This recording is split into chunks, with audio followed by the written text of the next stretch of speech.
Welcome back, my friends.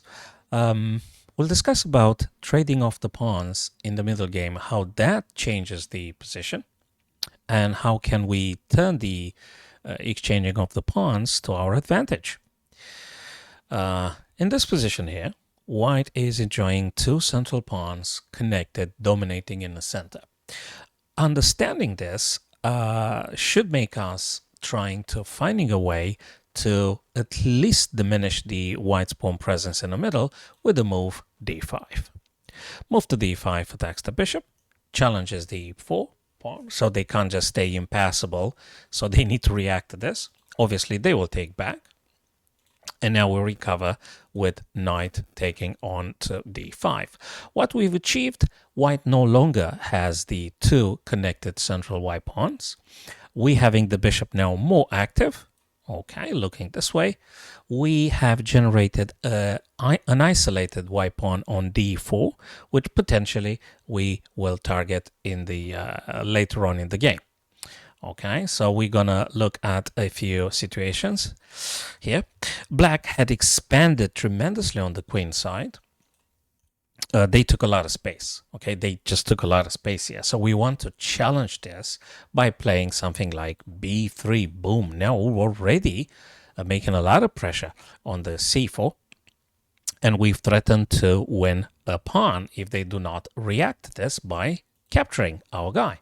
And now we recover back with the queen.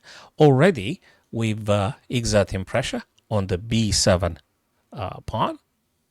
They may obviously notice, guys, how beautiful this bishop on f4 is, cutting off all the dark squares that black may try to exploit. So this is not accessible for them because of our bishop. Rook b8, again, not playable for black because our bishop is here on f4 and doesn't allow them to do that. They need to come with something like queen to b6.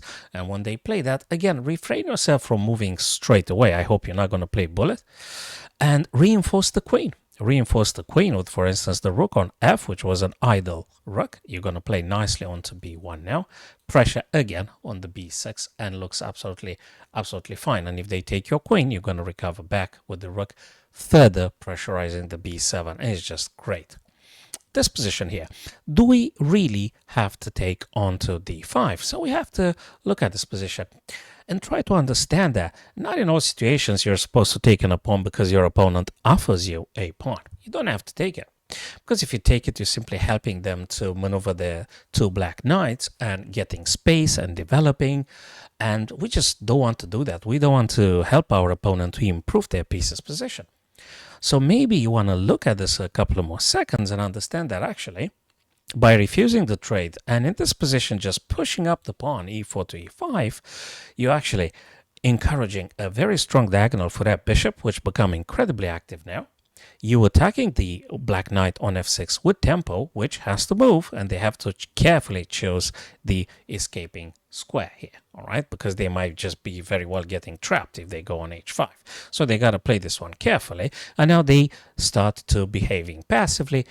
Knight to h7, you gain initiative, you're doing absolutely fine being with white here. If you even consider f2 to f4, you're seriously taking a lot of space on the king side and nothing's going to stop you to take even more space. And there'll be a disaster for them to touching the g pawn because h6 is will be very quickly challenged and you're going to dismantle all those pawns defending the black king. Another exercise here, my friends. What do we do? Well, I hope you guys remember it was one of those lessons that we did, I think, some time ago, in which we discussed the counting attackers and defenders here.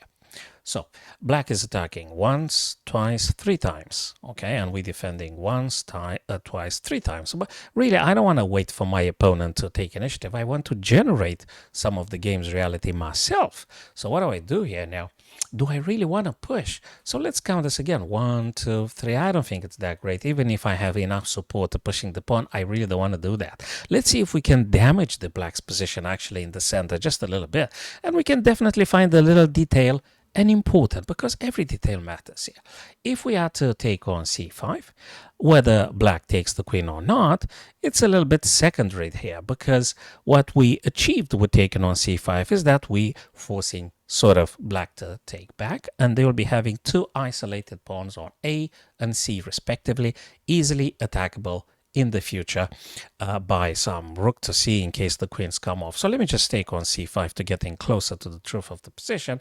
And then again, if queen takes, perhaps you want to consider taking back with the rook. And when they take back here, they're already having isolated and isolated, easily attackable. And that's just great if you're getting into this kind of setup with rook AC, rook AD, and the position is very, very good here.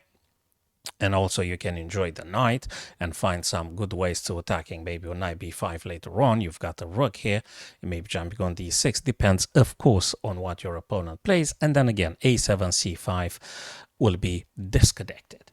Okay, let's have a look at this position here now. How can we challenge the white pawns on d4 respectively e5?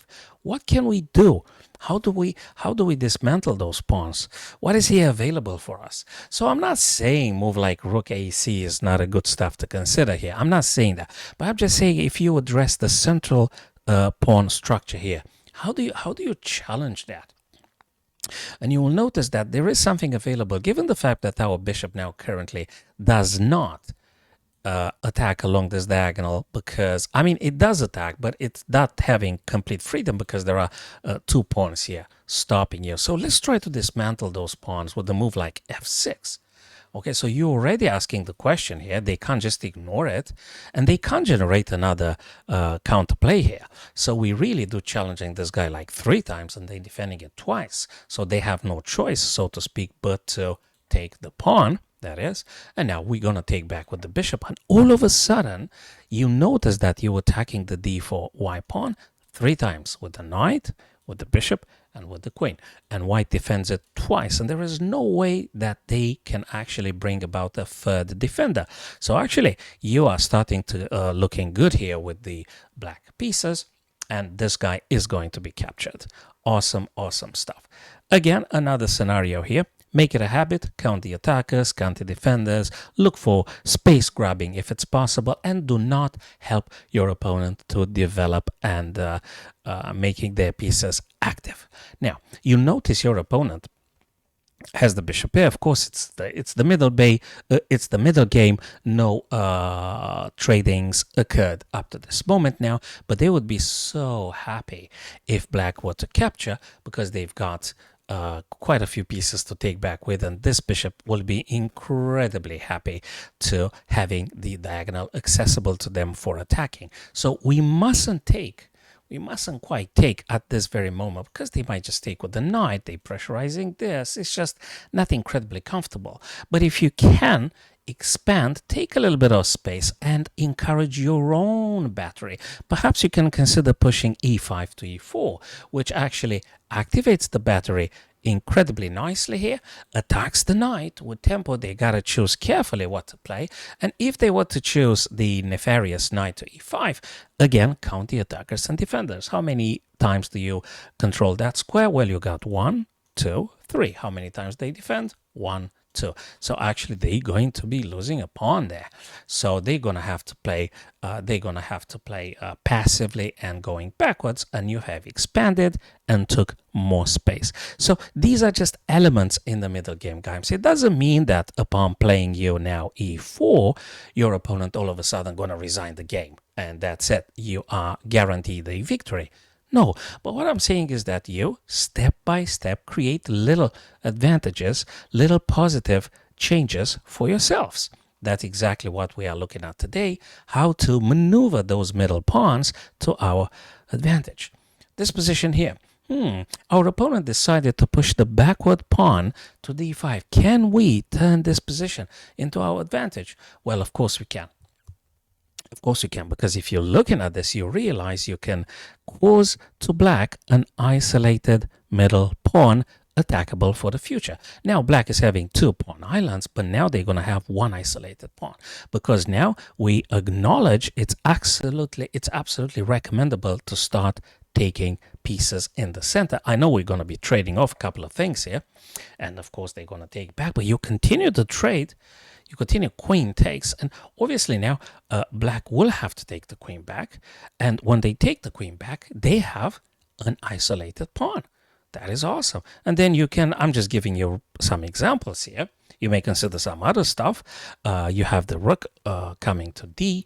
You're attacking that guy and you'll keep pressurizing things. And that's awesome. You have a powerful bishop along this diagonal here. So that's also another good news. So definitely white had built up a better position, better momentum and initiative here.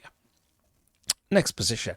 Do we really have to trade off the pawn on e5? Pause it for a sec or two and just think about this one and honestly give yourselves an answer. Do we have to take it? What is the consequence of taking it? Am I helping my opponent getting the bishop on g7 to actually become super active if I take this pawn? You certainly do helping them. Well, they might take with the knight first thing first, but nevertheless, this bishop would become a problem for us. So I really do not think white should be trading off this guy because I am helping my opponent to improve his pieces. So I don't want to do that. I actually want to take more space. I have the chance to create a passed pawn. Look at this guy on d4. You're going to create a passed pawn now. This guy is not going to be challenged by any other black pawn. The bishop on e3 does not allow the queen to go there. And even if the knight were to move, I guess we can just make some very nice pressure with either rook b1, queen d3, queen b3. We can, again, debate about subtleties here.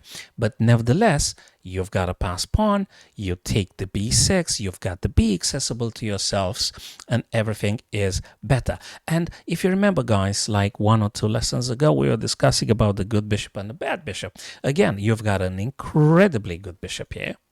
Whereas black, no sir, does not have an active bishop because this guy already blocked by his own pawn, and he can't play on h6 because you're going to grab it straight away. You're going to take it immediately. That would be a blunder, by the way. So all things considered, white is totally better dominating, initiative, better bishop, passed pawn, b always accessible to you, pressure on the b7, get the other rook f1 to c, and you're just doing phenomenal. I hope that's a bit more clearer, guys, about trading off the pawns, exchanging the pawns in the middle game. I hope that this short video brings about a bit more clarity that you will be using it in your own practical games over the board or online. Thank you for watching the video, guys. Subscribe to this channel if you haven't done it so, and we'll be uploading more videos for all of our friends out there, or right here, because now we are like one, so to speak. Okay, so thank you, and I'll see you soon.